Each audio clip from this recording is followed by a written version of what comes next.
Hello, I'm Senator Sheldon Whitehouse. I am very sorry that I'm not there with you in person for the Patient Safety, Science, and Technology Summit.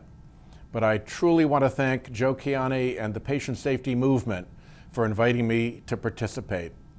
I also want to thank each of you for your work to improve the quality and safety of care throughout our healthcare system. It is such important work. As you know all too well, quality improvement in healthcare is a marathon, not a sprint. Making a difference requires sustained vigilance in the face of competing priorities that constrain your organization's resources.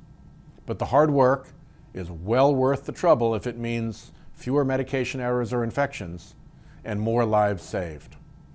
Additionally, reducing these kinds of preventable problems will help lower spending and preserve the trust of healthcare consumers, which is, of course, ultimately everyone. I can't think of more important priorities for our healthcare system than saving lives, lowering spending, and maintaining trust. That's why I'm introducing the Patient Safety Improvement Act, legislation that would support state efforts to prevent healthcare-acquired infections and promote the appropriate use of antibiotics. CDC estimates that 1 out of every 25 patients acquires an infection during his or her hospital stay, and that antibiotic-resistant infections contribute to the death of approximately 23,000 people in the U.S. each year. To that end, my legislation would improve communication between hospitals and post-acute providers about patients' acquired infections and the type of antibiotics administered.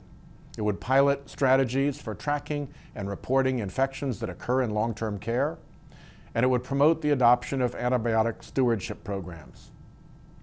There are many different ways to tackle these challenges. I view this legislation as a starting point, and I'd welcome your feedback on what is needed to eliminate healthcare-acquired infections. Please consider me your ally in the quest to reach 0 preventable hospital deaths by 2020. Keep up the good fight. It really matters.